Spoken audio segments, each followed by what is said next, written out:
Hello, everybody. Hello, and welcome to How to Get Hired. I am Bill, the company's expert. Thank you for joining me today on this beautiful Wednesday morning or Wednesday afternoon, wherever you may be in the world.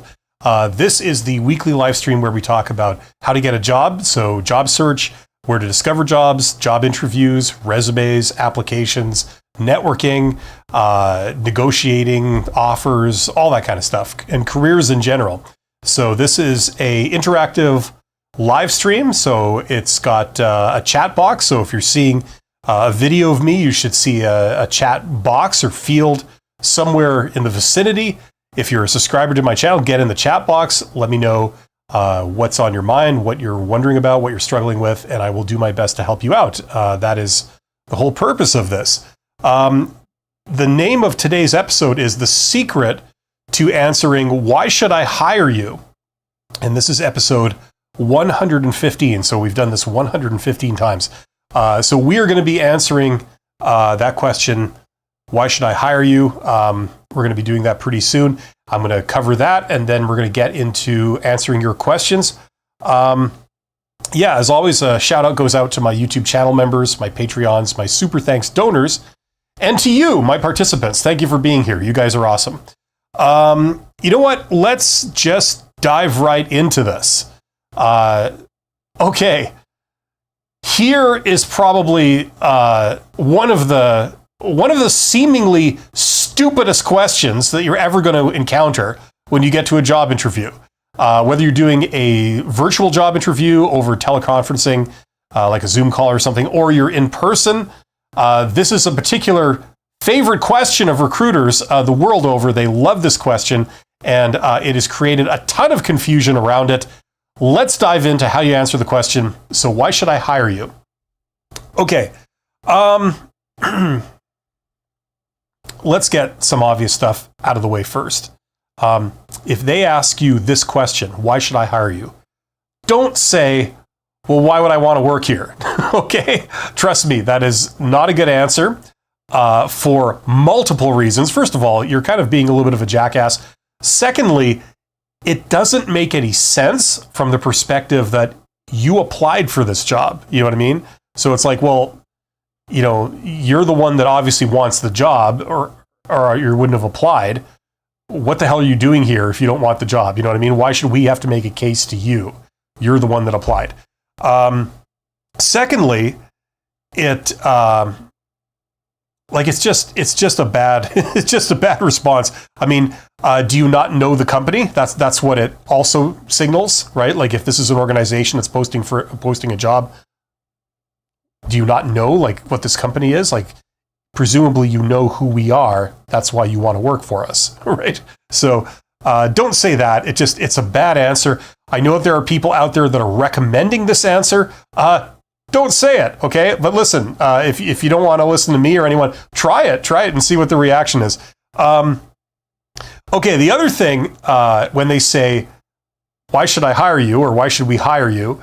Don't say, because I don't want to starve, right? Okay. Once again, that's a bad answer. And it's also signaling that you don't even understand what the question is, okay? Because you see, the way they mean this question is it's not about you, it's about them. They're not saying, why should we hire you? That's not what they're saying. They're saying, why should we hire you specifically instead of someone else? Okay, this question is about you, not them, okay? You know, it depends who's talking here, I suppose. But the point is, they're not asking if you need a job. They're saying, well, why should we hire you instead of somebody else? That's the idea behind the question. Why you specifically?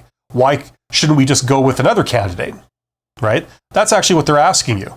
So what this is, in fact, it's an invitation for you to go and sell yourself. You have an open floor. Now tell us, what's so great about you? Why should we pick you instead of somebody else? Here is your chance to shine, okay? We're giving you the floor. That's basically what this question is, okay? Now, in order to understand the question and how to answer it, you need to understand this. A recruiter's job is to find a list of candidates who meet a list of requirements. That's what recruiters do. They are paid to find candidates who all meet a list of requirements. That's what recruiters do for money, okay? This is their 9 to 5. They don't just find someone that they think will do the job. They are paid very specifically to find certain individuals that meet a list of requirements, okay? So therefore, that's what recruiters care about. When you go to a job interview, they're thinking, okay, does this person meet all the requirements, okay? And as you start talking, they're listening for the requirements that they have, and they're thinking like, okay, they meet this one, check. And then, oh, okay, good, they meet this one, check, right? Some things they might ask you about specifically. And if you give a satisfactory answer, they'll do another little check beside that, right? Others, they're not going to ask you about specifically. They're going to see if you will bring it up independently, okay? Things like, having good social skills or having good charisma. They might not ask you, do you have charisma? They'll be assessing your presence in the interview to see if you have charisma, and then if you do, they'll make another little check, right? That's what they do. Okay, so this is how recruiters think. They think in terms of requirements. Okay, they are doing two things in every job interview. One is detecting red flags, things that maybe they're not specifically looking for, but if you exhibit them, it could be really bad. For example, having a bad temper, right? They might not be specifically trying to detect if you have an even temper, but if they notice that you're very aggressive and irritable and you have a very short fuse in an interview, they're going to obviously see that as a red flag. So one of the things that they do is they look for red flags. The other thing they do is look for the requirements. That's what recruiters do. Okay. Now, here is the way, I'm just going to say it, here is the way I recommend that you answer this question. Okay. If they say to you, I got a couple of cameras here, so I'm just going to make use of them. If they say to you, where is it here? I just deleted all my notes, but that's fine because, if this was easy, then where would the fun be, right? Okay, if they say to you, why would you want to work here? This is the answer I recommend. You start off by saying, well, as I understand it, you're looking for someone who, and then you go down the list of requirements that was mentioned in the job description. So for example, in the job description, they said they're looking for someone with 5 years experience in this and a certain educational qualification and certain skills, right? So if that's what they said, you say, well, as I understand it, you're looking for someone who has 5 years experience in this. I have that. You're also looking for someone with this educational qualification. I got that too. I got that with honors. You're also looking for someone who has skills in this area, and I have that also. So the idea is that you're building a very compelling case. You're reiterating to them how you have the requirements, but in addition to that, you're using it as the reason why they should hire you, because you seem to have everything they're looking for. So you seem like the obvious fit, right? That's the case you're going to give. So the way I would articulate that is if they say, so why should we hire you, or why should I hire you? You say, well, as I understand it, you're looking for someone who has, and then you list the requirements and say how you have them, okay? Or at least speak to them. Okay, now let's answer some questions that people might be wondering about this answer, okay? What if you don't meet all the requirements? That's an obvious question that a lot of people have, right? So if you, let's say they're looking for someone who's got experience, qualifications, and skills, right? Now, of the experience, they say they're looking for someone who's got, let's say 5 years experience doing something, right? Now, as you have indicated on your resume and in your application, you actually don't have 5 years experience in that. You have, say, 3 years, okay? So the natural question is, if I don't meet the requirements, should I bring them up, or should I speak about them? And the answer is, when I say you answer this question by going down the requirements and talking about how you speak to them, speak to them doesn't necessarily mean that you meet them. Speak to them means that they are not going to be a problem for you. For example, if they're looking for 5 years experience in, say, being a supervisor or something, you could say, well, I have 3 years experience working directly as a supervisor. But before I worked as a supervisor, I did this other type of work. And one of my duties occasionally in that role was to supervise some of my coworkers when the boss was gone. I was given that task on an informal basis. So I do have additional supervisory experience. I have about 2 years of supervisory experience if you count that, which you should. Even though my job title wasn't supervisor, I still did that. So therefore, I actually have 5 years experience as a supervisor. And as I understand it, that's what you're looking for. So you see how, even though you technically don't meet the requirements, if you come up with a logical argument why that requirement is not going to be an issue for you doing the job, then a lot of times that's all the recruiter is looking for. Okay? Sometimes on job descriptions, when they list requirements, not everything on there is a hard requirement that you must have.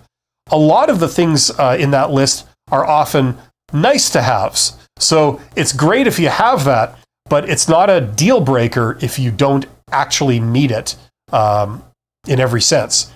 Okay, so all you have to do when you make a case for yourself in a job interview is speak to the requirements, which means that you address how that requirement is not an issue and it's not going to interfere with you being able to do the job properly. Hopefully that makes sense to everybody. Okay, some additional points for this question. Let's see here. Now, what I recommend is if you're doing an in-person interview, okay, if you're physically across the table from a recruiter asking you this, or a hiring manager, then you can certainly do this. Now, if you're doing a virtual interview, you'll have your own version of this, okay? But if you're having a physical interview, I recommend that you bring several papers to the job interview. Are papers passé? Absolutely not. And there's a lot of red flags or concerns if you put a tablet or a smartphone or something on the table. There's a lot of issues with that. They don't know if you're recording them. They don't know if you're distracted. But so it's still okay to use paper. So bring several papers to the job interview. One will be a copy of your resume. One will be a copy of the job description. Okay, so you'll have the copy of the job description with you. What I recommend is you put that on the table in front of you. Okay, now before you go to the interview, what's really useful is if you take a highlighter, okay, like a highlighter pen, and you highlight one word or so on each of the requirements that they listed in the job posting. So if you have the paper in front of you and you have the requirements all kind of highlighted, like one word that jogs your memory as to what they said they wanted, you can quickly glance down at that, without reading it right off the page and without breaking eye contact. You can just glance down, so you don't have to memorize what the job requirements were. You can just glance and see what they were. And during the course of the interview, your goal should be to speak to every single one of them, right? And this question is a big opportunity to do that, right? So you don't have to memorize the requirements or anything. You can have it on a paper in front of you. That really helps, okay? Make sure that you're still making eye contact, you're not reading papers. Now, another question, this is the final sort of part of this. A natural question that people might wonder is, let's say you were in a job interview and they've already asked you questions like, tell me about yourself, or other questions where you've already mentioned that you have the requirements. Okay, so now they ask you this question. They say, why should we hire you? And you're wondering, well, wait a minute. I know I have to speak to the requirements. but I already mentioned all the requirements. I already said that I have them. What do I do now? Right? Here's the deal. Basically, you're wondering, can you repeat yourself? And the answer is yes. Yes, you can. Okay? In fact, a lot of times it's good if you do, because, there's all these principles like, how much of what we say do people really remember and understand? It's very little. It's like 10% or 20% or whatever it is. So, if you mention something once in an interview, it might not have registered with the recruiter. They might have been writing something down while you were talking or distracted or something. So it's actually a good thing if you say more than once that you meet the requirements. And it's also an opportunity to back it up in a different way, to illustrate it in a different way. Okay? So what I recommend is that, yes, you absolutely can repeat yourself. If you said, I have a degree in this, you absolutely can say that again if it's the answer to their question. And that's certainly the case here. Okay. The other thing is that what may be going on is that if they ask you a question again where the answer kind of is saying something that you've already said, it can signal that you weren't actually as successful as you think in conveying that you do actually have this requirement, right? You think you've made yourself clear earlier that you have this, but for whatever reason, the recruiter might not have picked up on that or might not have remembered it. So it's actually a good thing that you emphasize that point, and it gives you an opportunity to back it up and or clarify it or give some corroborative detail, to further help them get the point that you have that and you are indeed qualified. Okay. So say different ways of backing it up. If you're talking about experience, now is an opportunity to qualify that experience. This is what I did specifically, that kind of thing. So yes, you can repeat yourself. Don't think that you can't repeat yourself if they keep asking you questions that essentially have the same answer. Okay? I just want everyone to know that. Don't say the exact words verbatim. That might seem kind of weird, but you definitely can make the same points. Okay? So to sum up, if they ask you in a job interview, why should I hire you? What I recommend is you start off by saying, well, as I understand it, you're looking for someone who has, and then you go down the requirements and you have them all. You speak to them and you say, well, that's why I think I should hire you, because I seem to be a perfect fit. So there you go. That would be my recommendation on this. After a rocky start. There you go. Let's go over to you guys in the chat here. Amazed is here, says, greetings all. Greetings, Amazed. GTA Live says, how to get an interview as an Indian applying for jobs in Europe, particularly in shortage occupation. Yeah, okay, well, you're asking about sort of like visas and sponsorships. That's not really my core competency, and I'm not in Europe, nor am I Indian, so I can't really speak to that. There's a lot of other people that talk about that stuff, especially the whole visa, immigration, sponsorship issue. There are some dedicated resources online. And I know there's some YouTube channels where people focus on that element of hiring. Okay, so maybe check out those, because they could probably give you a more detailed answer than I could. Amaze says, interviewers often read questions from papers. Any thoughts on interview candidates also occasionally asking written questions from a paper? Yeah, don't do it. Okay? It's okay, like I said earlier, it's okay to have notes in front of you, and it's actually a good thing for many reasons. You'll come forearmed with a lot of different documents. One is the job descriptions, one's your resume. Another one might be a list of questions, like you mentioned here. Okay. Another one might be details on the company, things like this. If you can't remember, all that stuff that they say you should know, like the CEO's name and stuff. By the way, I think that's garbage, but whatever. Okay, so you can bring in a list of questions if you freeze, okay? But what would be much better is that you learn 3 simple questions that if you can certainly fall back on those questions if you can't think of anything, but there are so many questions you could possibly ask. It's really not that hard to practice remembering them. Just like you would practice answers to all the other job interview questions, you would practice your answer to, do you have any questions for us, right? And as an example, you can talk about the challenges for the company, for the role, for the department, for the industry. You could talk about what do you see the future, being like for the company, the industry, the department, the role, right? You could ask about, what are your expectations? If I were in this position, what would be your expectations for me in this position in the first 30, 60, 90 days? Things like this. And then the last question you're always going to ask under any circumstances before you leave the room or before you sign off is, where do we go from here? Okay, so you understand what maybe the next step in this process is as far as they're concerned.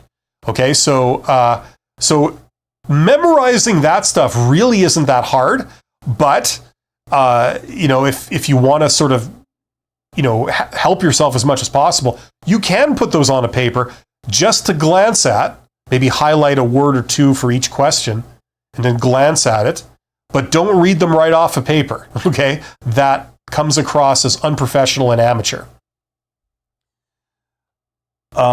Yes, and you're right that, Amazed, that like recruiters often read questions off paper. You're absolutely right. Yeah, but is there a double standard? Of course there is. They expect you to be professional and, skilled and presenting yourself, in a very sort of calm and very proper demeanor. Yet at the same time, a lot of recruiters act very unprofessional and incompetent and rude sometimes too. It's a total double standard. But they can get away with it because they're in a position where, they're sort of dangling something in front of you, dangling that carrot, and if you want it, you have to dance to their tune, unfortunately. That's the situation that you've unfortunately walked into. Obviously, everyone has their limits as how far you can push that, but that is the basic situation. John K says something very, very nice. Thank you, John K. That's very nice of you to say so. Your tips have helped a lot. Waiting to hear from a potential company. Finished 3 rounds of interview last Friday. Well, I wish you all the luck in the world, John. I hope it works out for you. And it will sooner or later. I hope that this is it.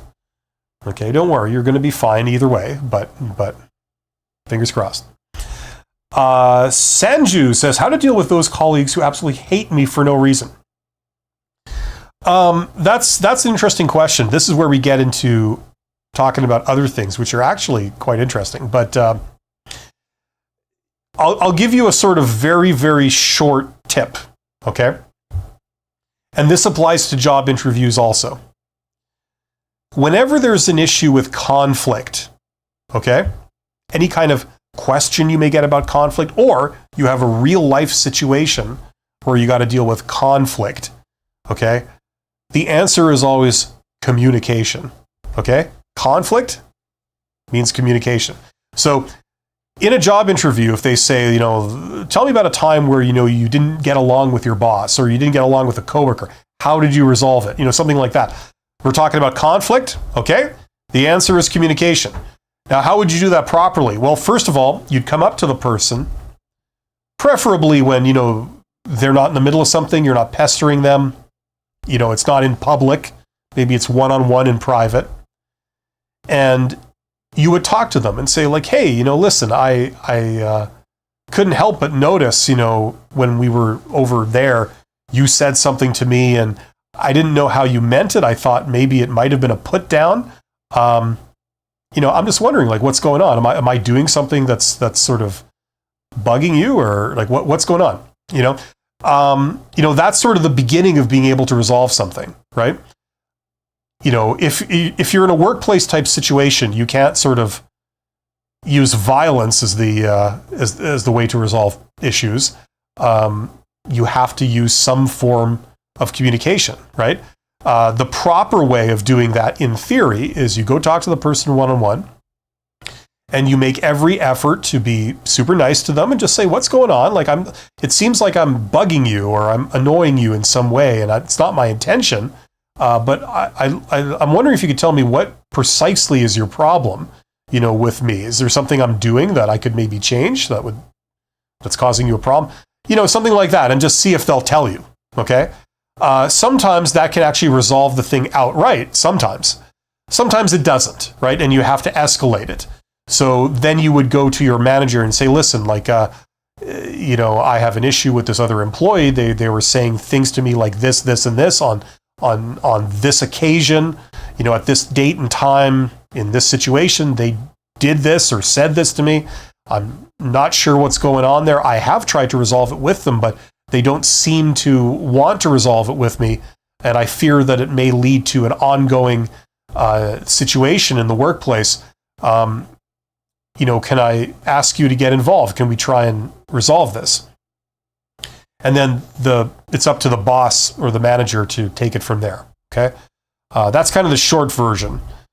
Okay, so the best thing to do is just to talk to people one-on-one, and not in a sort of confrontational way, but in sort of hey, I'm open, I'd like to resolve this. I have nothing against you, but obviously seems like there's an issue. What can we do is there something, maybe I could change that would work better for you? Something like that. That's, if you approach people 90% of the time, just having that approach to it will help a tremendous amount. A lot of times it will resolve it, little petty squabbles. And sometimes it won't, and in which case you have to escalate it. You have to get your boss involved or something. Okay? The other thing is it seems to me that something I've observed is it's like a bit of a modern sort of thing we have going the last 10 years, which is this idea that people see an apology as some kind of sign of weakness or guilt. I just want to say that's crap. That's some weird modern thing that's come in that doesn't work. If you come in like saying, I'm sorry, I don't mean, it seems like I'm doing something that bugs you, and that's not my intention. So if I have offended you, I apologize for that. I'm hoping that if you can help me understand what the problem is, and then maybe I can help resolve it with you. If you come in with that attitude, a lot of people will really appreciate that, and a lot of times that alone will just smooth things over. Okay, so over 50% of the time, it's simply coming in with that attitude will greatly improve matters. Hopefully that makes sense. The man is here. The man says, I had my final panel interview 2 weeks ago, no offer. I contacted recruiter and they said they're still interviewing candidates and hope to update soon. Is this normal? Yeah, it's normal in that that's like a standard kiss-off, right? The thing is, you never really know, right? So you're never going to know what's going on with these people. It could be any number of situations. The most common is that they've passed on you. I'm sorry to say, the man. The odds are that they've passed on you. You see, at every round of interviews, every stage of interviews, statistically, you have a less than 50% chance of getting to the next stage, right? Now, if you're in the final stages of the interview or in the last round, the next stage is to get an offer, right? And usually what they do, a standard practice that is not done all the time, but it's done most of the time, is the last round of interviews will be with 3 candidates. It's called the final 3. So if you were in the final 3, there's you and 2 others. So you've got a 33% chance of getting the job, right? Statistically. So, you know what I mean? And the way recruiters today handle this type of situation where someone is inquiring about, where are we with stuff? A lot of times they will ghost you if the answer is no. That's become standard practice. It's a terrible practice, but I understand why they do it. It's because, they deal with hundreds and hundreds and hundreds of candidates all the time. You just don't have enough time in the day to respond to everyone who just wants to know how things are going. So I get that, but they don't like telling people directly, I'm sorry, it's a no, because people get upset. People then ask even more questions. they want to know the reasons why, and they can't reveal why in the vast majority of situations, right? So they would rather just avoid that conversation altogether. A common practice is to just say, well, it's still in process, and hope that people will go away, right? So it could legitimately still be in process. 2 weeks is not that long of a time to interview people for one round of interviews. It's not unreasonable that it could go on for more than 2 weeks. People go on vacation. There's all kinds of things that happen.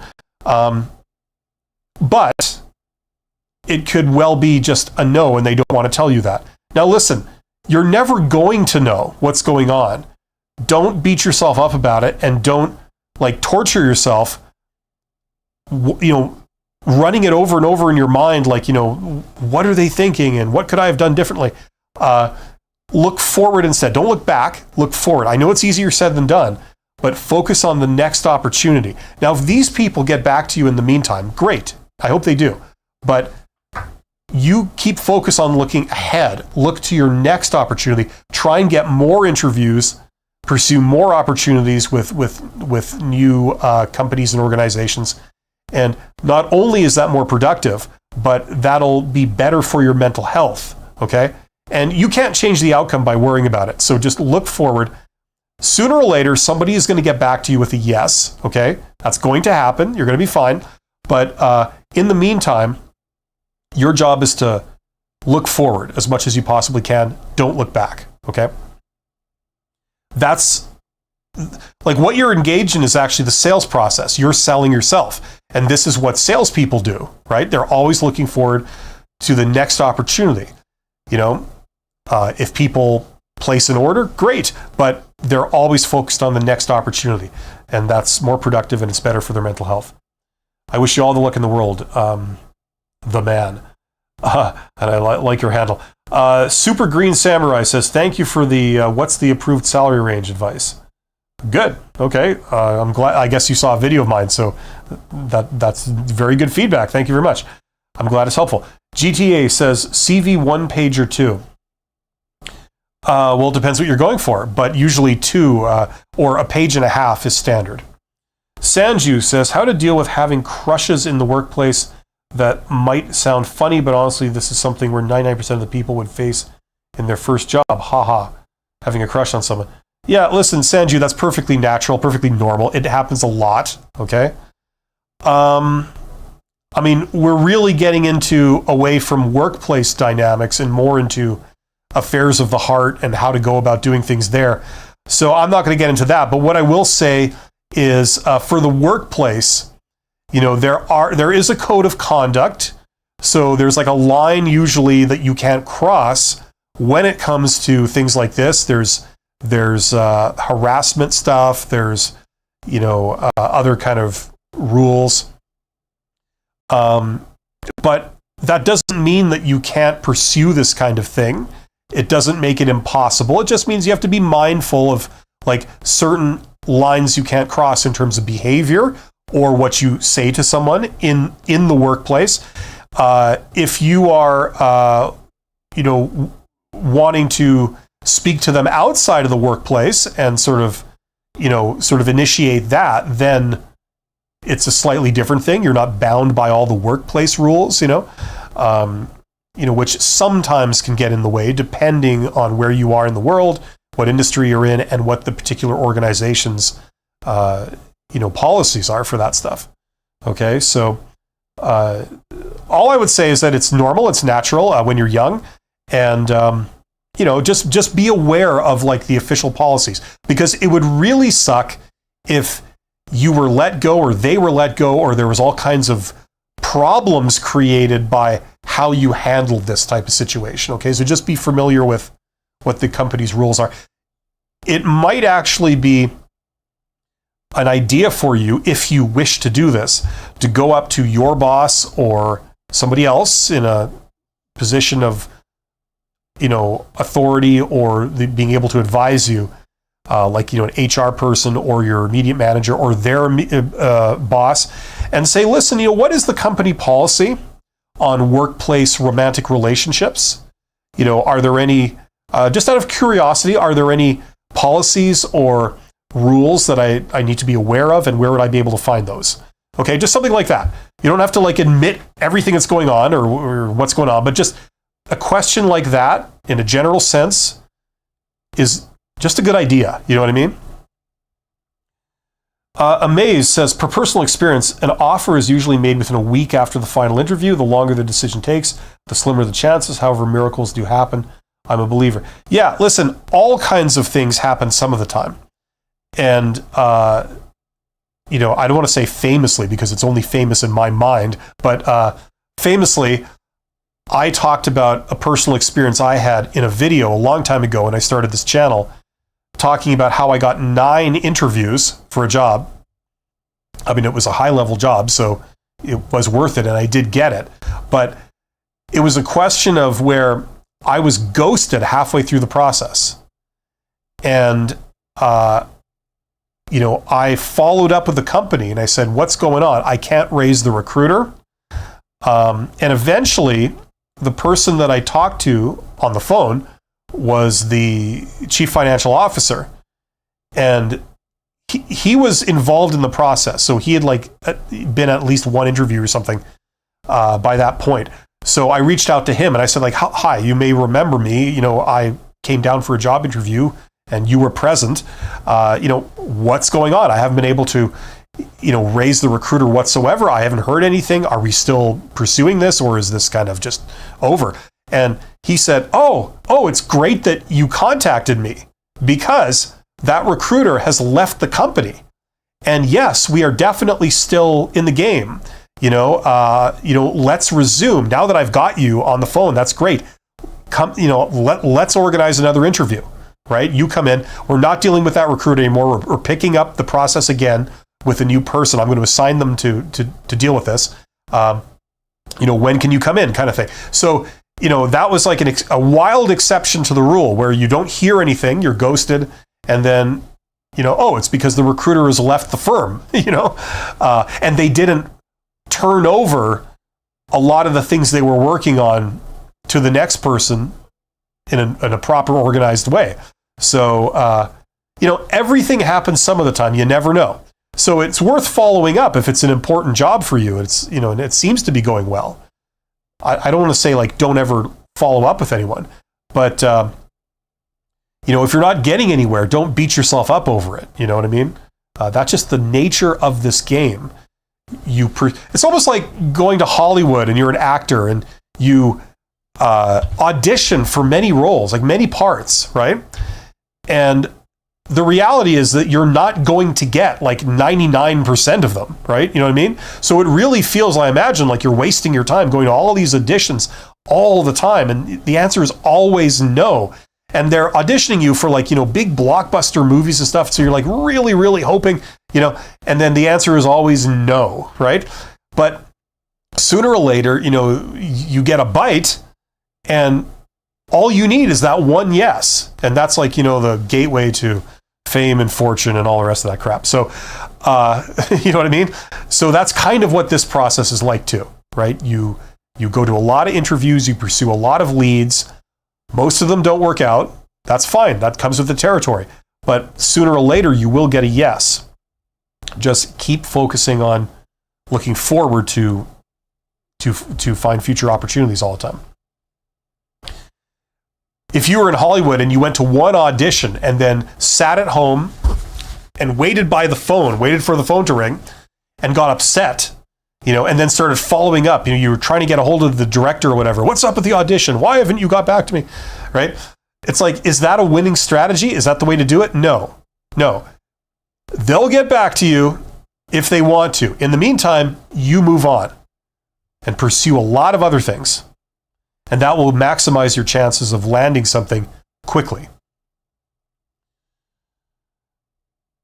GTA Live says, education versus work experience when it comes to what helps your odds of getting great jobs. Well, there is no answer to that, GTA. Sometimes it's one, sometimes it's the other, and sometimes it's a combination, right?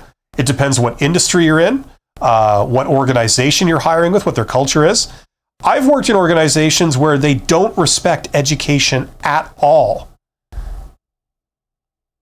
And then they went bankrupt. There were, like, I've told this story several times where, in the beginning, I reported to people, they had vice presidents of the company who had no post-secondary education whatsoever. They had high school, and that's it. And they were the vice president of like a multi-billion-dollar company. You think that's a good idea? Now, eventually that company, went right down the tubes, and then they were acquired, right? They're part of Berkshire Hathaway now, Warren Buffett's outfit. But for many years before that occurred, they famously did not respect or value education at all, because the type of people that were in charge, that's the opinions that they had, right? Those are the opinions that they had. So they reflected that. They hired people like them that shared those beliefs, and then they indoctrinated everyone in those beliefs, and it became the company culture, like how people do things there. I mean, I had an engineering degree. They didn't even know what that was. They thought I was an electrician, for several years. But the reason I stayed, if you're wondering, the reason I stayed is because they paid really well, but they were just completely incompetent.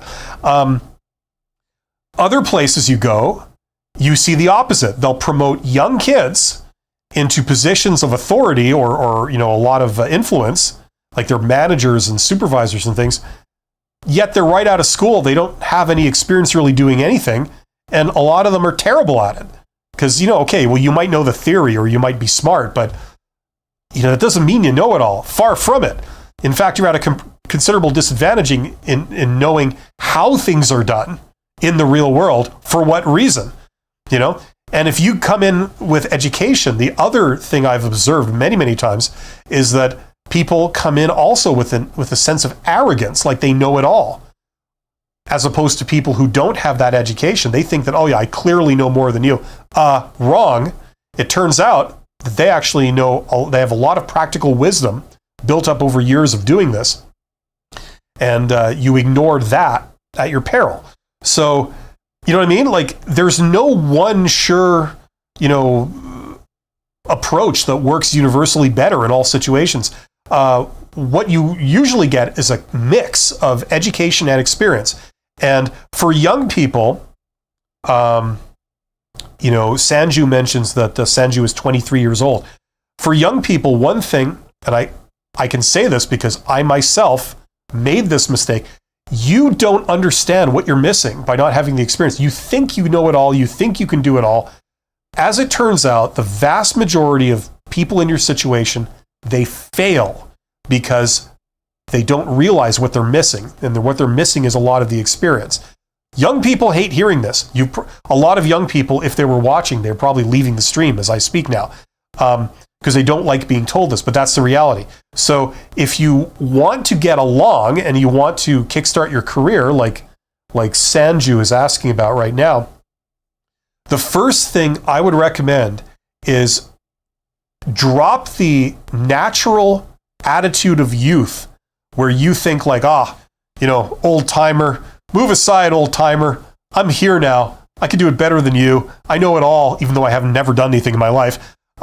You're old, you're a dinosaur, the grown-ups are in the room now. It's like, drop that attitude. Instead, be much more humble, be willing to learn, okay? And then you will have a magical combination of education and experience. You'll get that experience very quickly. And that is what will enable you to go on and do great things, okay? It's having that combination. Neither one is really that great without the other. They are both lacking, but you need a combination, and you need to have respect for both.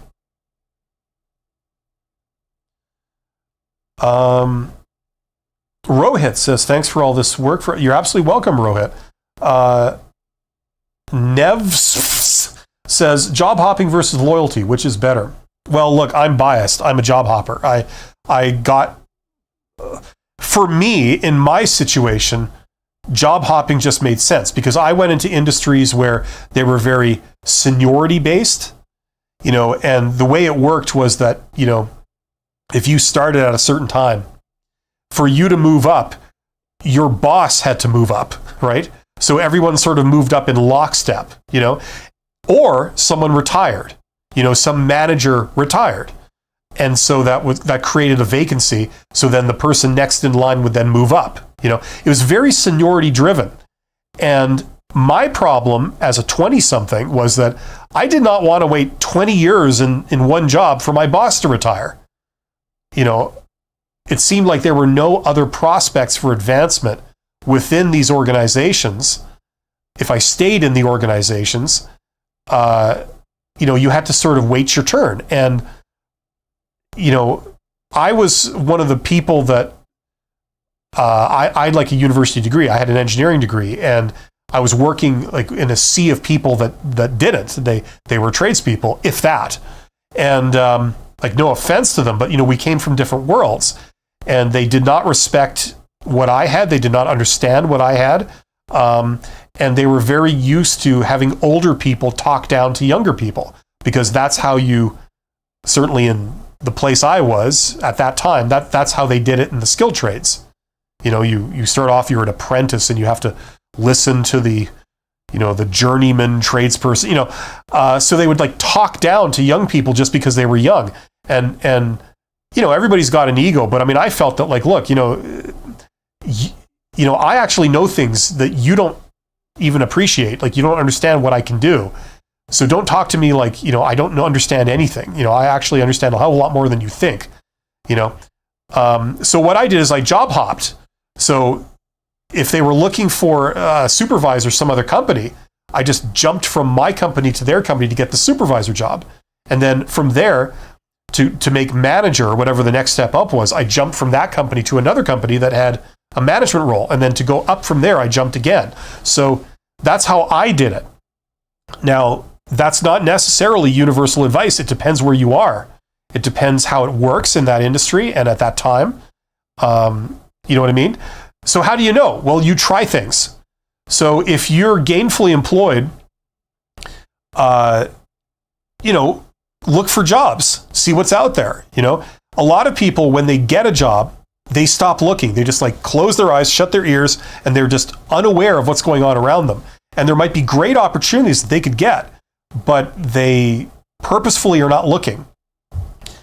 And the advice I would have is always be looking, always going to be tuned into that stuff. Okay? Because, you might not need a job. You've already got one, but you should maybe be taking one and be thinking about that if you want to get ahead. Sometimes it works like that. That's all I'm saying. So I'm biased very much to say job hopping, but I recognize that in a lot of different situations, that may not be the best advice.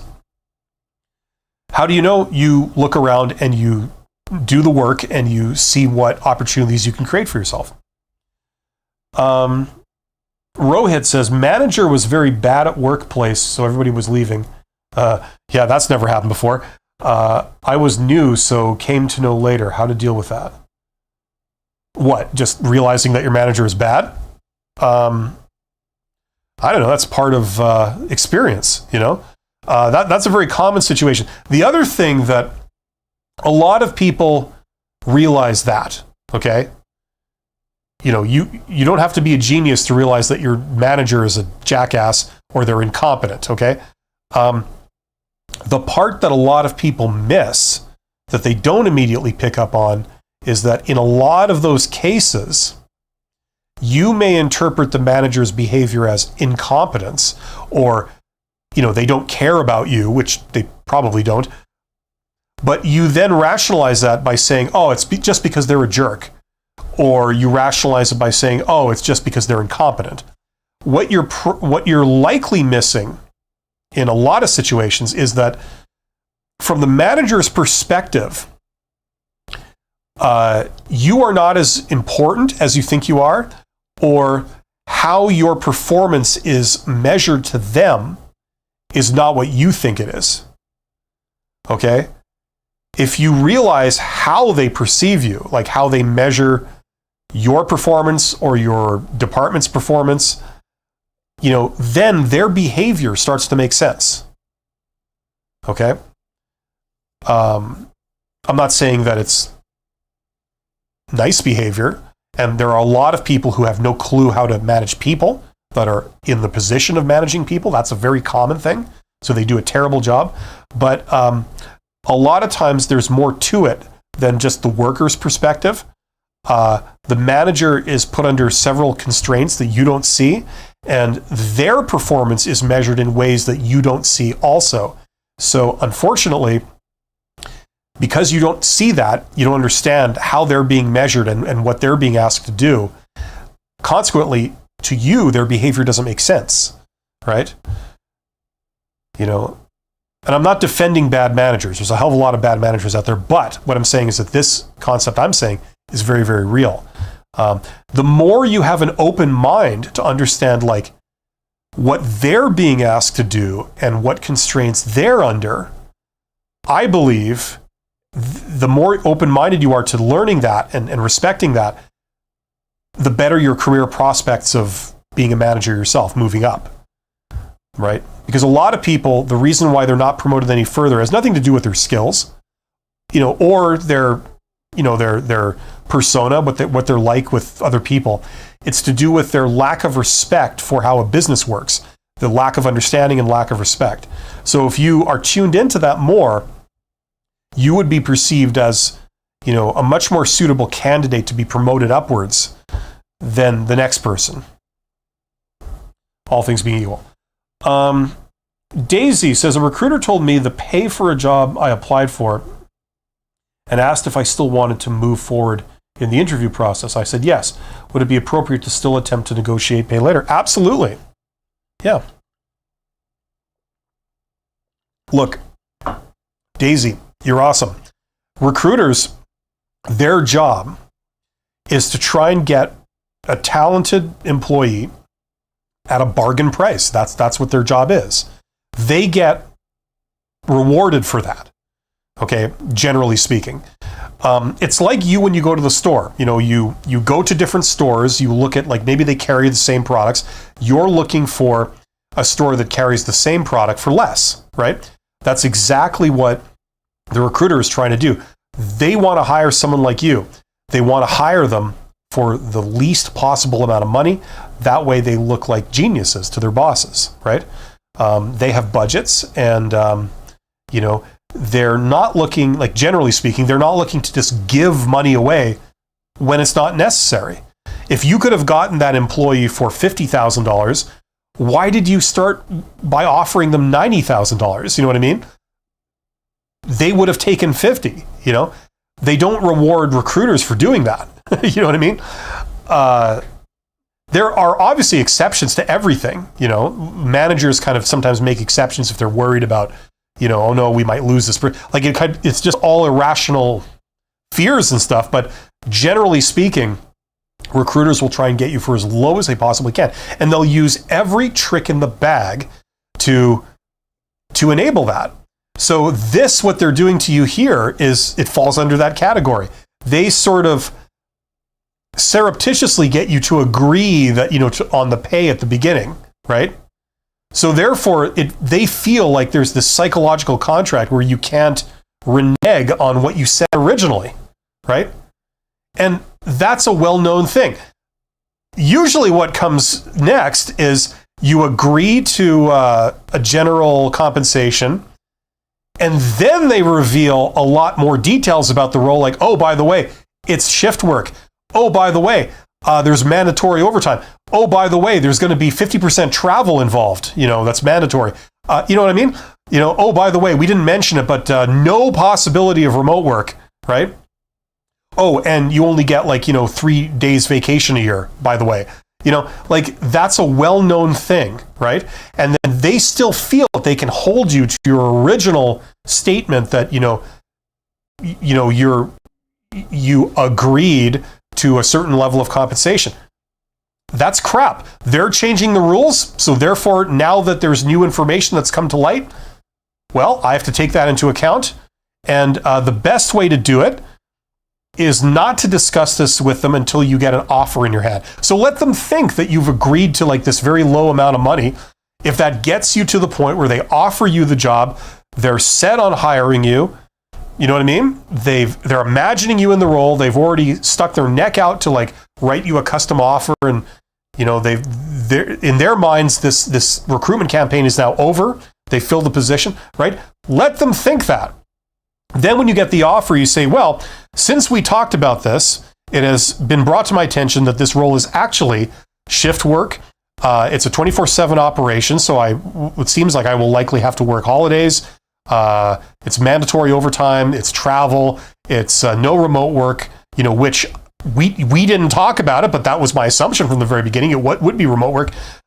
So that's fine. Listen, I'm still prepared to take it, so don't worry, It's just you need to change that number to this number, and then we got a deal, So don't fall for all these silly little amateur tactics, that their sole purpose is to cheat you out of what you could have gotten if you had, countered these, right? Daisy says, that makes sense. Thanks. This is a nonprofit organization, but it's the first time I'm dealing with the recruiter first. Yeah, listen, nonprofit can mean a lot of different things, right?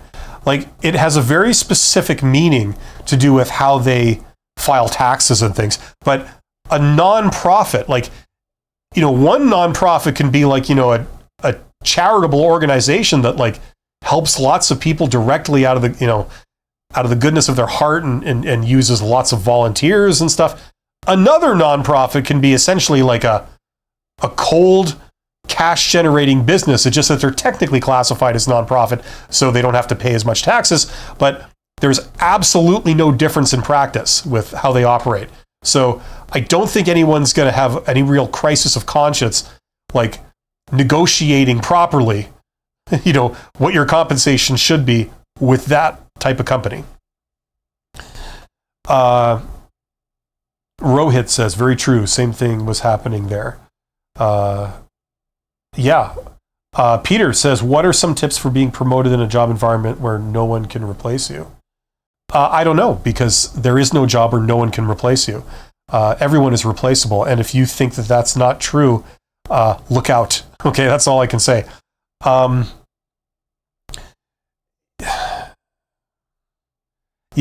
don't like to talk about promotions because promotions are you see, there's pay raises, there's bonuses, and then there's promotions, right? Like a raise is like an ongoing thing. It's like a bonus, but it's ongoing, right? Your job duties don't change. Promotion is the same thing, except that your job duties change. They usually move you presumably to a higher level position. So you get paid more. That's the reason why you take it. That's the thing that's of most concern to you. Just like a raise or a bonus. But it comes with your duties changing. Now you have greater responsibility or more duties, right? And I generally don't like talking about bonuses and raises because it's a silly artificial situation. It's based on more humanistic sort of elements. There's no business reason why a person who's already working for you and doing a job, why you would turn around and voluntarily give them more money for them to do exactly the same thing when they're already your employee. Hypothetically, they may threaten to leave if you don't, but 90% of the time, it's well known that employees bluff. It's an empty threat. They have no intention of leaving. If you deny them a raise or a promotion, they stay exactly where they are 90% of the time, right? They don't actually leave. It's all empty threats. So promotions are a little bit different. You have to demonstrate that you have the skills necessary to do, to move upwards if that's what's going on. Sometimes promotions, they move you sideways, but they give you more money. So is that a promotion? Technically it is, but it's not the promotion that a lot of people think of. So far, I haven't said anything about it. Where was that question again? What are some tips for being promoted in a job environment where no one can replace you? I don't know what you mean by a job environment where no one can replace you. There are some reasons why employees can have power over their bosses. One common source of that power is access. You're the only one that knows how to work a certain piece of equipment, so they can't fire you, or if they do, there are consequences because no one else is trained in doing that particular task, and it's a critical task, right? So that makes you valuable. So sometimes you can order your boss around, or the boss says, I order you to do this, and you say, nope. and they can't really do anything about it because their only alternative is to fire you. And they're not going to do that because there's consequences of firing you. They won't be able to use that piece of equipment anymore. It's going to take a long time for people to get trained in it when the expert is gone, right? So that's a well-known thing.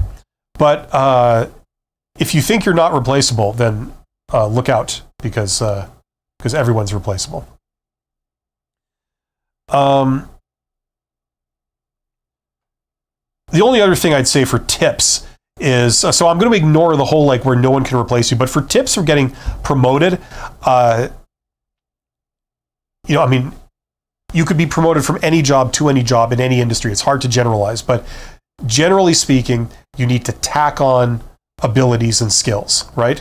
Now, if you're talking about management, okay, if that's what you're talking about, there's certain things you have to tack on as you go higher and higher, okay?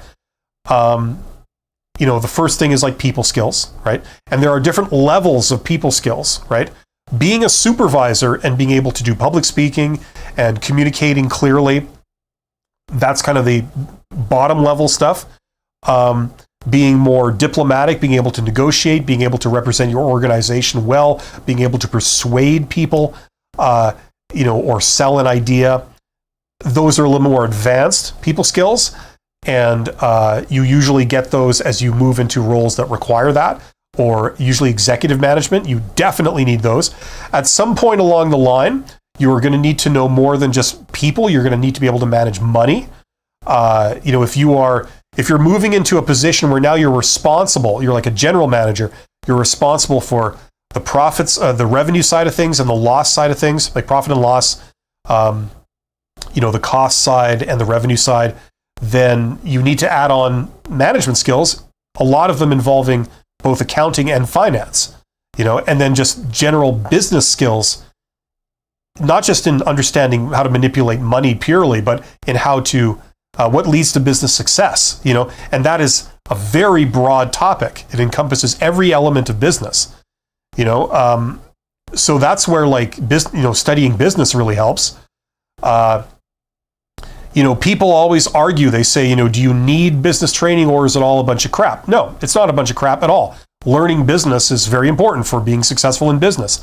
The problem is that if you're in a mature industry, what you could do is you could shadow your boss and you could just follow them around for like a while, see everything they do, learn how to do everything they do, and then technically you could step into their role. Now that works in certain industries that are very slow moving, right? You now know how to do your boss's job, assuming that their job stays the same. If all of a sudden that industry changes, like there's new technology or there's new competitors or there's new regulations or, just the nature of the industry changes, then you're screwed because all you know is that the old techniques that you were trained in don't work anymore. So what do? The only thing you can do then is do trial and error, and that usually is not a winning strategy. That's where the education comes in, where in theory, in this type of situation, this type of approach should work, and you know that from your business training. So you do something that hasn't been done there before, and it turns out that's how you make money in an ongoing way or something. So I'm saying like at different stages, you tack on different qualifications. You need to manage people, you need to manage money, you need to understand how to manage assets, and those all come in at different levels. Where do we leave off here? This moved quite a bit. Let's see here.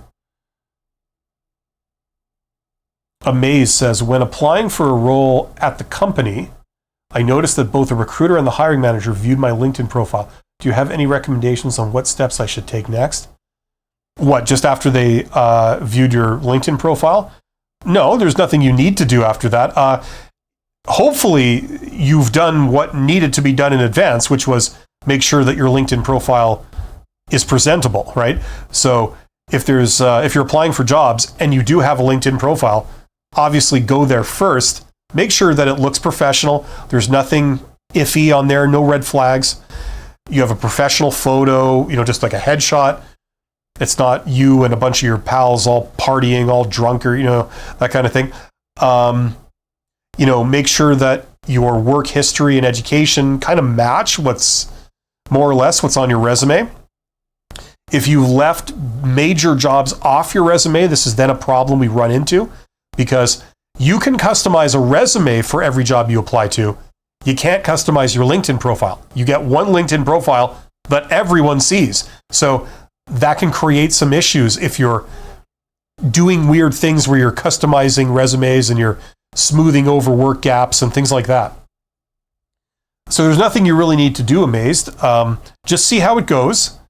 And if it does go further, but doesn't work out or something, see if you can glean, any need to change anything on your profile so that it doesn't give any red flags for them.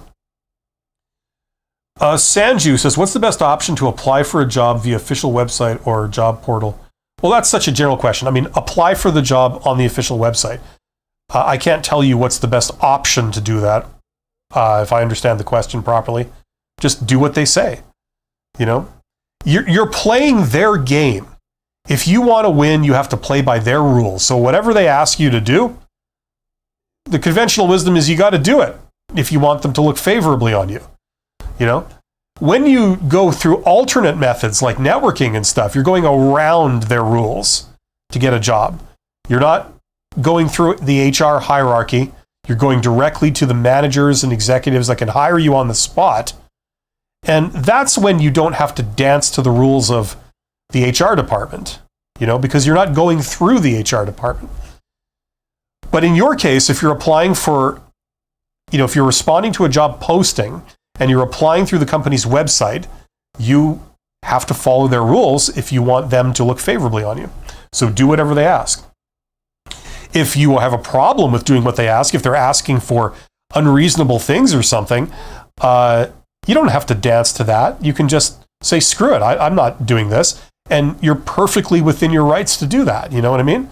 But you give up them looking favorably upon you. You know what I mean?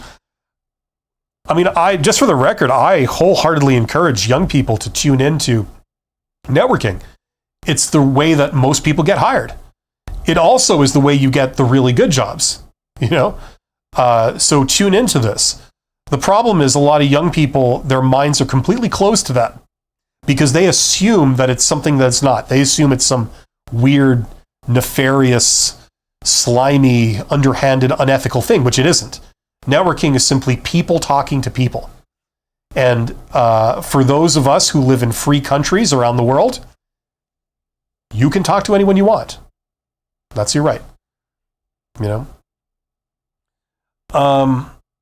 Internet Vibe says, if I tell the interviewer or recruiter that I'd give a 1-week notice to my current employer to leave that job, is that a bad sign?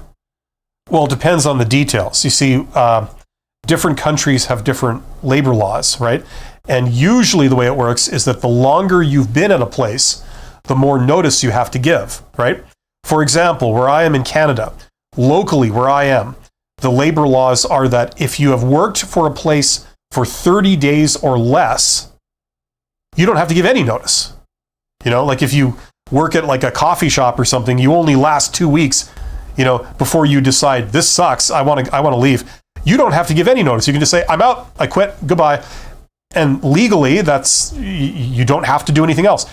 If you've worked between 1 month and 6 months, I think it is, then you have to give 1 week notice. And if you've worked there for more than 6 months, up to like 10 years or something, you have to give 2 weeks. And then if you work there a very long time, like, decades and decades, you have to give like something like 4 weeks or 6 weeks notice. So that's like the local laws where I am in this part of Canada. Now, in different countries, that varies. So, if you've been at a place for 6 months, it's conceivable that all you have to give officially is 1 week notice. A lot of companies will march you out the door when you say, I'm giving my notice. That's happened to me a couple of times, actually. You give your notice and like right there, within half an hour, you're cleaning out your desk or whatever into a box and they're marching you out through the front door, They pay you instead of like notice, right? They don't want you to work there for another 2 weeks. They want you out now. You know what I mean? And there's some valid reasons behind that. But You know what I'm saying? So it's not necessarily a bad sign depending on your situation. Okay? You could try and play it up a bit. You could say like, look, I really want this job. And I just want you guys to know that for this job, if you said you wanted to hire me, I'd give them 1 week's notice, so I can start here as soon as possible and help you guys out, because I'm really excited about this. Like, you could try and, play it up a bit like that and like look at it like a good thing, make them think that, oh, this is out of enthusiasm, and a desire to work here, and because I'm such a good fit. Maybe that might count for something.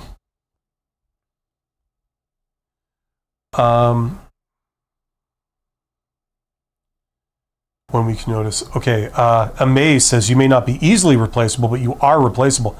Always have that in mind. Yeah. And another thing here, you bring up a great point, Amazed, to let's go deeper on this. Employers are people too. Like, managers are people too. And what I mean is that they have their own petty, ego-driven, illogical wants, wills, and needs. And what I've seen is that if you try and play like a power struggle or something with your boss, because they're acting like jerks and they're, bossing you around, and you're really tired of it, and you want to send the message like, hey, if you're going to push me, I'm going to push back. The answer is no. I'm going to passively aggressively not do what you're telling me. And if you want to fire me, that's up to you. But I don't think you're going to fire me, because it's going to be damn hard to replace me. It's going to be very disruptive, for you to get a replacement for me, in a short amount of time. I don't see that's possible. So I've got some bargaining power here, and I've observed people that have tried that in certain situations with certain people, and the manager has fired them out of principle and said like, oh, you're gonna dictate to me? Absolutely not. I don't care how disruptive it is. I'm not allowing that to stand, because if I just sort of capitulate to this and just go along with it, that's sending a message, that's setting a precedent, it's sending a message to all the other employees. Oh, you can push me around. You don't have to do what I say. Yeah? Well, I don't care how disruptive it is. I'm going to make sure that I send a very clear message on that one, because in the long run, it's going to benefit me more if I bite the bullet now and take this action than enduring the disruption of all the other employees potentially thinking that, they don't have to do what I say or something. I've seen stuff like that, so you get a person that gets a little too cocky and they try and push back, and then bam, they're out the door, and they don't understand it because it didn't make sense. As far as they're concerned, it didn't make any sense. It's like, what? All I said was I need another 2 days to do this job, but you're firing me? Like, that's such an overcompensation for the amount of inconvenience I gave you, So just watch it. You never know what situation you're walking into. You never know if these people have like a screw loose or something. So just don't push it too far. It's always good to try and, what was it? Conflict? What was the solution? Communication. It's always best to go to your boss and try and like say, listen, I'm trying my best to do what you say. And if you really insist, I will do it. However, I really think you should consider allowing me to do it this way, because here's the benefit. What do you say? And a lot of times people go, okay, when you've presented it like that, you're showing respect, fair enough. We'll do it your way. I have no problem with that. It's just better to handle it that way.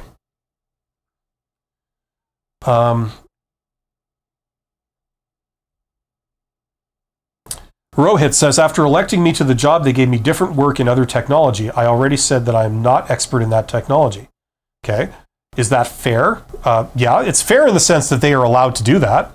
Now they have the right to assign you whatever job duties that they see fit, as long as it doesn't violate the law of the land. Like if they ask you to kill someone or something, obviously that's not okay. But if they're not breaking any laws of the country or the region you're in, that's fair that they can ask you to do that. Now, in return, you are perfectly within your rights to say, nope, absolutely not, I quit. You don't have to do that, right? So everybody has their rights here, okay, right? Now, if they ask you to do something unreasonable that doesn't make sense for you, you might say, you know what, you're changing my job duties. This is not what I signed on for. I don't have the enthusiasm for this kind of work, nor do I have the ability, really. And I'm not interested in developing skills in this area because I have no interest in this area. So, you can either start looking for other jobs, or you can go and, attempt having a nice, reasonable talk with your boss and saying, like, listen, I'm prepared to do anything that you ask me to do, okay?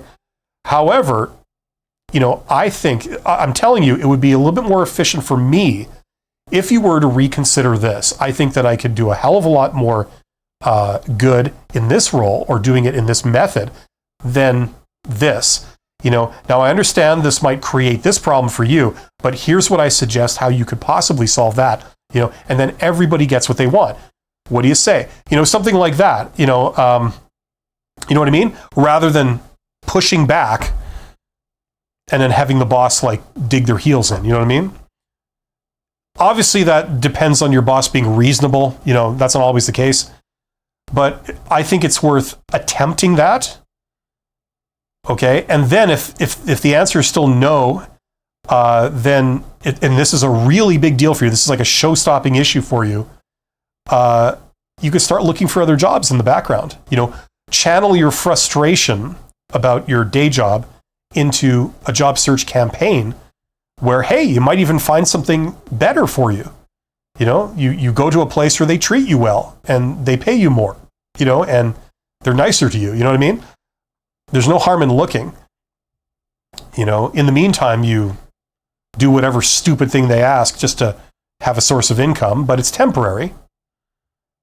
It's not going to be a permanent arrangement, whichever way this goes. So I would recommend an approach kind of like that, somewhere along those lines. Amaze says, thank you, Bill, for answering my questions. You're absolutely welcome, Amaze. Thank you for asking such intelligent questions and for being here. Mohammed says, tomorrow I have an interview with a hiring manager for a senior role. What is the best advice to me? Okay, well, just to reduce it to a very short thing in general is the most important thing is whether they like you or not. People hire people that they get along with.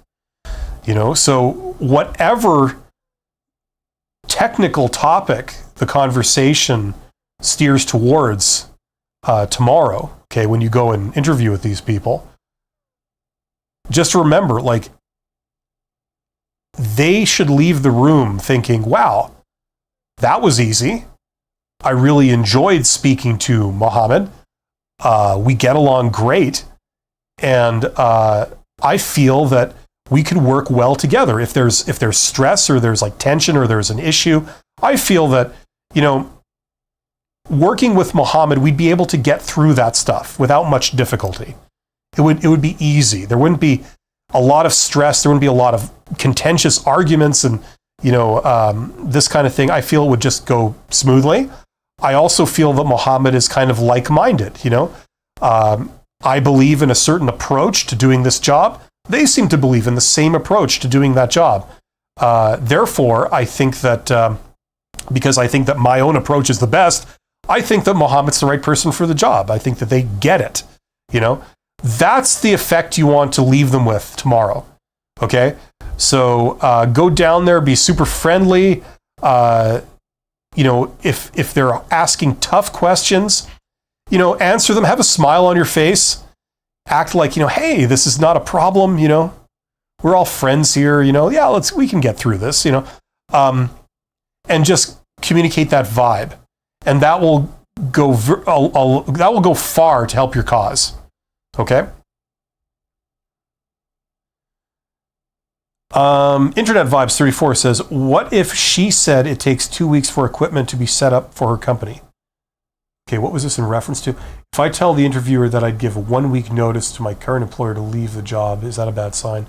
What if she said it takes 2 weeks for equipment to be set up from her company? Like you're talking about the job you're going to, it's going to take them 2 weeks. It's like, well, my response to that would be like, okay, that's not a problem. In light of that, it now seems like, I should start in 2 weeks, right? That's my understanding of what you just told me. It would be more appropriate for me to start here, in which case I would give my employer 2 weeks notice. Is that an accurate appraisal of the situation? Something like that, right? And just see what they say, right? I don't fully understand the situation very well, so, but that's, you say yes. Okay, so hopefully that makes sense. Okay, we have reached the end of the chat. I see there's 39 people here. Thank you for joining me today. I'm actually going to be back in like half an hour or something with a different live stream, Honest HR Nitrous. Come back and join me for that. That's where we talk about the same thing, careers and job search, but we focus on the nitty-gritty reality of job search, not the theory of how things should work, the sort of, raw, unprofessional reality, complete with rude recruiters and incompetent people and fake jobs and all the rest of it. So come back and join me for that and ask me questions if you need help with something. Other than that, check out my courses. If you are looking to go deeper into how to get hired, you kind of feel a bit lost, all my advice is basically in one place right here in this course. There's a link in the description box of this live stream where you can get that. Also, I have a link to an FAQ video, frequently asked questions. So you see exactly how it works, what you're getting. Everything is as transparent as possible. Check that out. If you are looking to move upward into the world of management, or you're just wanting to tack on some above average communication skills that will help you in professional circles, check out that course right there. It's called Write Like a Professional. And that's where I put all the things that I learned to improve my communication skills, earlier on in my career, that eventually resulted in me working as a CEO for a couple of years. So check that out if you want to tack those on, if you want to climb the ladder. Technical skills are great. They can get you far, but there's kind of a ceiling to where technical skills alone can get you. Beyond that, you need to tack on other things. This is the communication skills component. There's other things too, depending on what level you're going to. Like we talked about financial management skills, business skills, all that kind of stuff. But that's the communication component. So if you want to tack those on, it will help you in your conventional career. It'll also help you with networking. It's not just how to write, it's about like what response to give. So a lot of people have found that course helpful. So check those out. You guys are awesome. I'll be back in half an hour, and I'll also be back on Friday with more live streams where we can talk about this stuff. Thank you to Internet Vibes. Thank you to Mohammed, Amazed, Rohit, Sanju, everybody who participated. You guys are awesome. I'll see you soon. Take care.